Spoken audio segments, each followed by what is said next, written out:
It was a glorious, colourful autumn. We'd just left the coffee shop.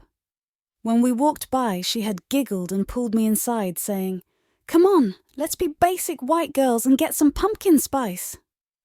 I don't like coffee. I never had.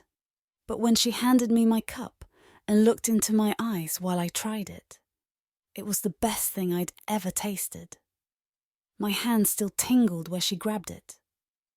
As we walked through the park with our drinks, a light drizzle began to fall. She pulled out an umbrella from her bag. I pulled up my hood and hunched my shoulders. "Don't be silly," she giggled, pulling me under the umbrella with her. I couldn't help but laugh too. Her laugh is infectious. As the sun started to shine again, she pulled me down to sit on a bench. She beamed down at me, and I could only gaze back adoringly. "So, Ava," she began. I knew this tone of voice. It's dangerous. "Who do you like?" she whispered, and I looked away. I wanted to say, you, 1,000 times you.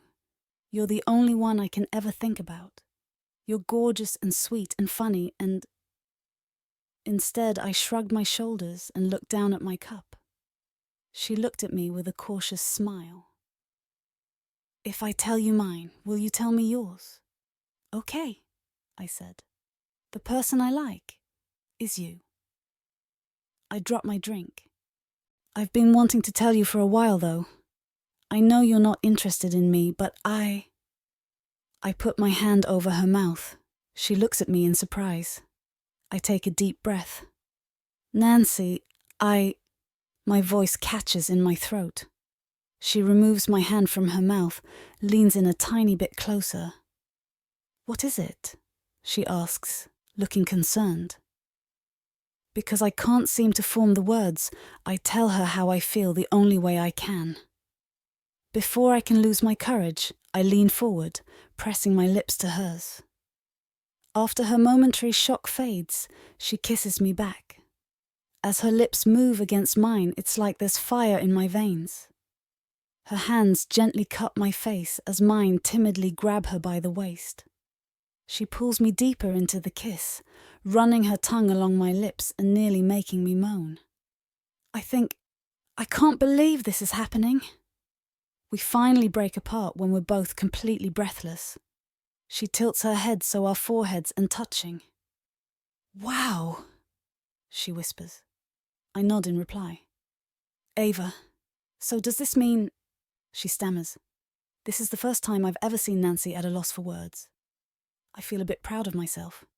Finally getting courage, I grab her hands, pulling her to her feet. "Nancy," I say, "will you be my girlfriend?"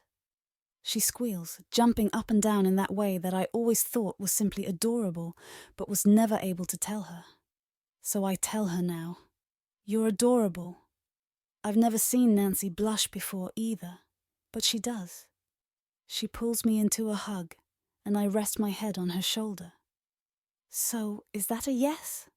I whisper against her skin, and she giggles, grabbing my hands and spinning me around. "Of course that's a yes, silly." She laughs. "Good," I say, "because now I can do this again." I press my lips to hers, and it's like everything else in the world fades. Over and over I keep thinking, "I can't believe you're mine." I'm still thinking, "I can't believe you're mine," the next year when we move in together.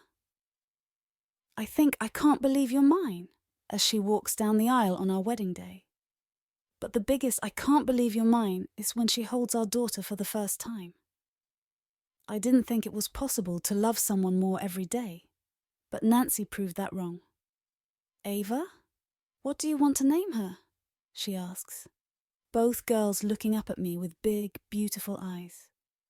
"Autumn," I say, and she beams in agreement. "Autumn," she whispers, and kisses her little head. And that's not the first, nor the last, of many, many "I can't believe you're mines."